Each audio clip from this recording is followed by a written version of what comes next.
tubifurize ibihe byiza mwebwe mwese mukomeje gukurikira ibiganiro bya CMC TV Rwanda Citizen Media Center TV. Ubu turakora subscribe, turagusaba kuyikora ndetse ukane no kunzogera kugira ngo uzajye ubasha kubona amakuru yacu uko tuyashyizeho. Turabasuhuje abari mu ntara y'amajyaruguru, mu ntara y'amajyepfo, mu burasirazuba, mu burengerazuba ndetse no mu mujyi wa Kigali.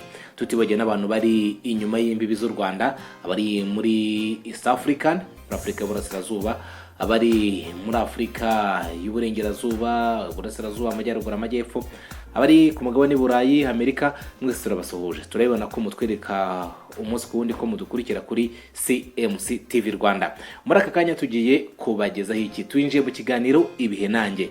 Ikiganiro ibihe nanjye ni ikiganiro kikwibutsa bumwe mu buzima tuba twaranyuzemo, by'umwihariko ubuzima bugendanye n'imyidagaduro, ubuzima bugendanye n'indirimbo twakunze, bugendanye na filime twakunze, bugendanye n'ibitabo twasomye twakunze cyangwa se byamamaye cyane, kugira ngo twibutse amateka atandukanye tuba twaragiye tunyuramo.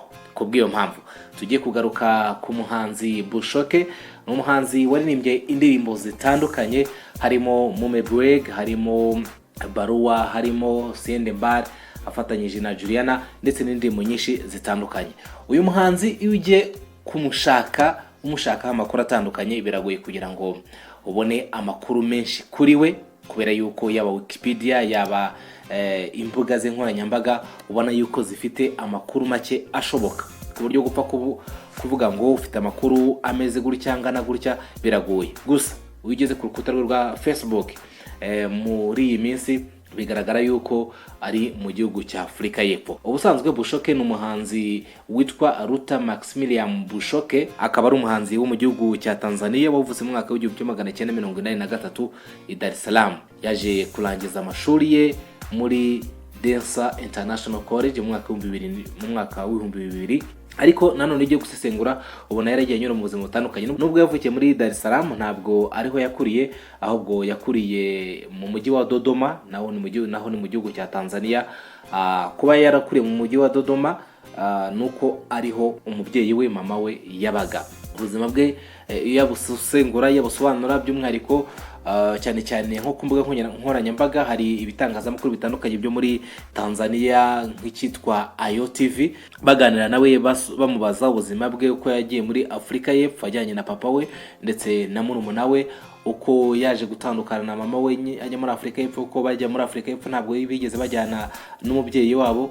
Ibyo byose uko bisobanura, usanga ubuzima bwe bwinshi bubarizwa mu gihugu cya Afrika y'Epfo. Yagiye muri Afrika y'Epfo afite imyaka hafi 16 y'amavuko. Ni nayo mpamvu n'ibikorwa bye byinshi uzasanga hari biri mu gihugu cya Afrika y'Epfo, ibindi biri muri Tanzania.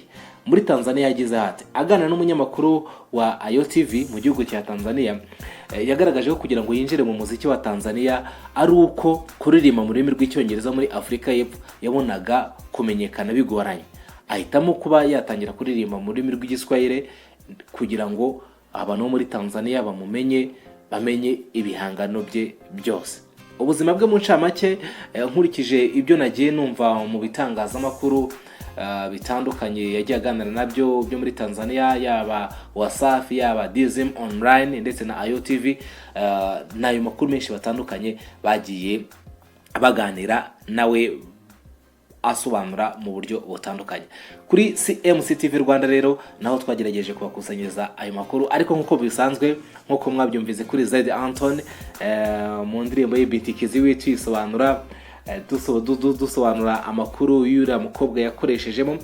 N'uyu munsi kuri Bushoke tugiye kuganira nawe, ariko tugiye kuganira ku ndirimbo yitwa Baruwa. Indirimbo yitwa Baruwa ni indirimbo y'urukundo, indirimbo iririmba amagambo y'urukundo, isobanura byinshi bitandukanye, ariko anadusigira ihurizo. Namwe mwibaze, mwisubize, ese mwebwe mwakora iki muramutse mwumvise ibyabaye kuri Bushoke? Indirimbo murabizi kuri YouTube ntabwo ushobora gufata indirimbo ngo icurange, bashaka guhita bakorega copyright, ugasanga imirimo yakoze yose iteshejwe agaciro. Muri aka kanya rero tugiye kubageza mu ncamake amagambo akubiye mu ndirimbo Baruwa ya Bushoke. Noneho namwe muze gusigara mwibaza, mutange comment, musharinge, ese ari nkamwe ibi Bushoke aririmba biramutse bikubayeho wabigenza ute? Indirimbo yitwa Baruwa ya Bushoke, ni indirimbo nziza cyane irimo ubutumwa by'umwihariko. Ahatangira agira ati nimepata barua kutoka kwa mpenzi wa zamani. Uyu munsi nabonye ibaruwa y'umukunzi wanjye, amenimisi penzi langu la thamani. Ambwira yuko akumbuye urukundo rwanjye rw'agaciro. Bushoke, nimepata barua kutoka kwa mpenzi. Bushoke, uyu munsi nabonye ibaruwa y'umukunzi wanjye, yule aloutesa moyo wangu. Ni wa wundi wambabarije umutima. Mpenzi ambaye tulipendana sana, n'umukunzi twakundanye cyane, ila tulikuja tengana, ariko twaje gutandukana. Baadaye kwenda Kenya kusoma, hajya muri Kenya kwiga. Nilitamani kwenda naye, nashaka kujyana nawe, ila uwezo mimi sina, ariko nta bushobozi nari mfite. Aliniahidi akirudi, yansezeranyije ko nagaruka nitafunga naye ndoa, tuzabana. Nilidhani ni kweli mama, kumbe alikuwa ananidanganya. Natekerezaga ko ari umukunzi wa nyawe, ariko yarambeshyaga. Nyuma y'amezi 2 gusa akanijulisha kwa barua, yanyoreje baruwa, amepata bwana mwingine. Ambwira ko yabonye undi mugabo na wanapendana sana kandi bakundana cyane. Miezi 2 tu kupita, nyuma y'amezi 2 gusa akanijulisha kwa barua, yambwiye mu ibaruwa amepata bwana mwingine. Ambwira ko yabonye undi mugabo, wanataka funga ndoa kandi bashaka kubana. Kama ilivyo Mungu amtupi mja wake mama, nkuko Imana idashobora kureka umugaragu wayo, akanijalia nami nikapata bibio. Yampaye undi mukunzi niliyompenda, naramukunze. Aliyenipenda yarankunze, niliyemthamini naramushimye, akanithamini na waranshima. Mwenye kuninyunyiza marashi ya upendo, yaminjagiye mu mavuta y'urukundo, ulitoa shombo la uchumba hewa n'umwuka wo gukundana. Ikibazo gikomeye kirahangaha. Sasa leo hii mama, none uyu munsi, leo hii mama, uyu munsi mama, nimepata barua toka kwa mpenzi wa zamani. Nabonye ibaruwa yohoza n'umukunzi, anasema ya kwamba anataka eti kuwa nami, avuga ko ashaka kutubana. Nitafanya nini mimi na nina mpenzi sasa? Ese nzakora iki nje n'umukunzi wanje? Anasema eti Mungu anasamehe na mimi nisamehe pia.